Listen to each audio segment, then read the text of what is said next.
자유시민 공동대표로 있는 백승재 변호사입니다. 저희들은 행동하는 자유시민과 문재인 민주당으로부터 고발당한 네티즌 피해자들의 모임 네피모 대표님과 함께 김영남 대표님과 함께 오늘 청와대 앞에서 섰습니다. 저희들이 요구하는 것은 단 한 가지입니다. 지난 4월 4일 보성 속초 강원도 산불 당시에 7시 20분부터 저녁 7시 20분부터 청와대 첫 벙커를 게시했었던 4월 5일 0시 20분까지의 대통령 행적에 대해서 명명백백하게 밝혀줄 것을 저희들은 요구하는 바입니다. 저희들이 요구하고 있는 건 단순합니다. 저희들은 대통령이라고 하는 것은 기본적으로 국민들로부터 폭넓은 감시와 비판과 견제와 알 권리들의 대상인 것입니다. 그런데 지난 4월 4일 국가적 재난 상황에서 대통령은 얼굴이 부은 채로 5시간이 지나서 나타났습니다. 그렇다면 그 5시간 국가적 재난 상황에 대해서 과연 대통령 무엇을 하고 있었는지 저희들은 묻고 싶습니다.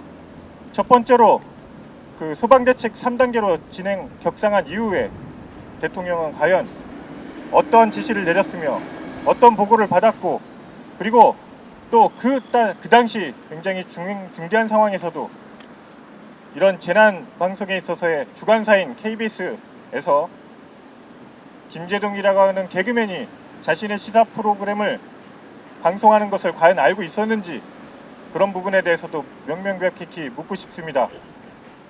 대통령은 아까 모두에 말씀드린 것처럼 폭넓은 감시와 견제, 그 다음에 비판의 대상이 되는 것입니다. 따라서 대법원과 우리나라 헌법재판소는 대통령과 같은 국가기관은 절대로 명예훼손의 피해자가 될 수 없다라고 하고 있습니다. 명예훼손의 피해자가 될 수가 없는데 명예훼손죄로 고발한 민주당과 청와대는 과연 무엇을 위한 것입니까? 우리 네티즌과 국민들의 정당한 알 권리, 정당히 질문할 권리를 막고자 형사고발을 한 것이 아닙니까? 저희들이 물어본 것은 단순한 것입니다. 그 당시 뭘 하셨냐?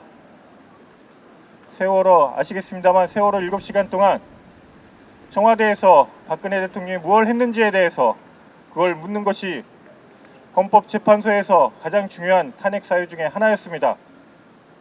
그렇다면 문재인 대통령도 그거에 대해서 밝히셔야 되는 것입니다. 문재인 대통령 스스로 그랬습니다.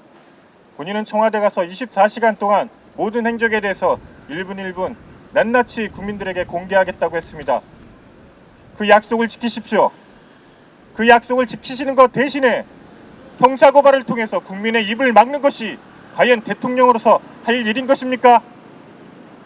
저는 네피모를 대신해서 형사변론을 맡고 있습니다. 맡고 있는 것들도 있습니다. 제가 그분들은 허위사실 적시의 명예훼손입니다. 그렇다면 허위사실인지 여부를 우리는 밝혀야 되는 것입니다. 재판 과정에서 드러나야 되는 것입니다. 따라서 오늘 저희들은 청와대 비서실과 경호처에 대통령의 지난 4월 4일 저녁 7시 20분부터 4월 5일 00시 20분까지의 행적에 대해서 정보공개 청구를 합니다. 이에 대해서 오늘 많은 네티즌들과 함께 국민들과 함께 우리 그분들의 마음을 염원을 모아서 함께 정보공개 청구를 위한 신청서를 접수하겠습니다. 예, 감사합니다.